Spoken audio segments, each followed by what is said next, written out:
போராட்டங்கள் கொடுதை கட்டிடுவார். நிச்சயமாக முடிவுண்டு. உன் நம்பிக்கை வேணாது, வீண் போகாது. உன் ஆக்கினைகள் அகற்றுவார். உன் சத்துருக்களை விளக்குவார். வியாதி கூட சத்துருவா நிற்கலாம்.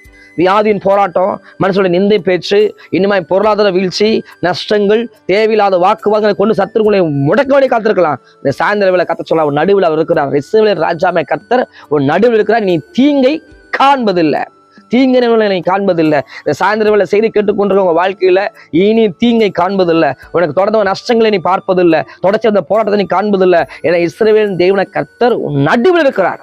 உங்க நடுவில், நம் நடுவில் இருக்கிறார். அதனால தீங்கை இனியில காண்பதில்லை.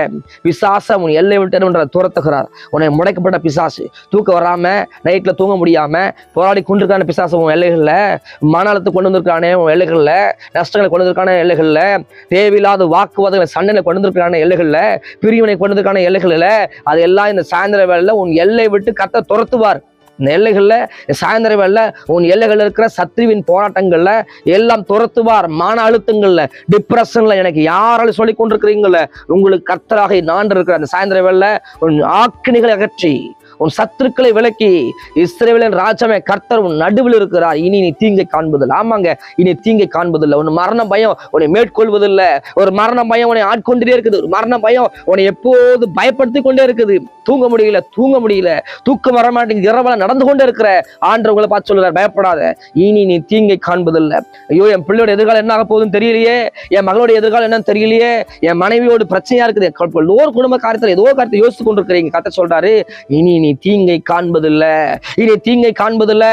சாயந்தரம் கைகளை உயர்த்தி ஜெபம் பண்ண போகிறோம். இது என்னோடு கூட இணைந்து கொண்டு யார் ஜெபித்தாலும் சரி, உங்களோட ஜெபத்துக்கு கர்த்தர் பதில் கொடுப்பாராக. பரிசுத்த நல்ல பிதாவே, இது சாயந்தரம் வேளை ஜெபிக்கிற வெளியே பெற்றவருடைய கரத்தின் வல்லமை இப்பொழுது இறங்குவதாக. பிள்ளையுடைய ஆக்கினைகள் அகற்றுவீராக. தீங்குகளை சத்துருக்களை விளக்குவீராக. என்னென்ன போராட்டங்கள் இயேசுவின் நாமத்தில் அற்புதம் நடப்பதாக. சகல சாத்தானுடைய வல்லமைகள், நஷ்டத்தின் ஆவிகள், தூக்கமில்லாத தன்மைகள், மரண ஆவிகள் எல்லாம் இயேசுவின் நாமத்தினாலே அது விலகி போவதாக என்று ஜெபிக்கிற. கல்வாரி ரத்தத்தின் வல்லமை, அதிகாரம் உள்ள வல்லமை, பிரிவினை கொண்டு வருகிற ஆவிகள், குழப்பத்தை கொண்டு வருகிற ஆவிகள் எல்லை விட்டு வெளியேறுவதாக. வீண் நஷ்டங்களை கொண்டு வருகிற ஆவிகள், பிரிவினைகளையும் தேவையில்லாத அழுகையின் பலதாக்கி கொண்டு வருகிற சத்ருவின் வல்லமைகளை எல்லை விட்டு விலகி போட்டோம் என்று ஜெபிக்கிறப்பா. ஆண்டவரே, யாரெல்லாம் வியாதியோடு போராடி கொண்டிருக்கிறார்கள், வியாதியின் விளைவுகள் சுகமாகுவதாக. எல்லா அல்சர் ப்ராப்ளங்கள் மாறுவதாக. இயேசு கிறிஸ்துவின் நாமத்தினாலே சாயந்தர வேளை அற்புதம் நடக்கட்டும். சாட்சி எழுப்பித்தாங்க. நசனாக இயேசு சாமி மூலம் ஜெபம் பண்ணி ஜெயங்களூர் நல்ல பிதாவே. Amen, amen. God bless you. நிச்சயமாகவே இனி தீங்கு நீ காண்பதில்லை. இஸ்ரவேலின் தேவனை கர்த்தர் உன் நடுவில் இருக்கிறார். இனி தீங்கு நீங்க இல்லை, நீங்க காண மாட்டீங்க. தேவன் உங்கள் வாழ்க்கையில் ஒரு ஜெயத்தை கொடுப்பாராக. God bless you.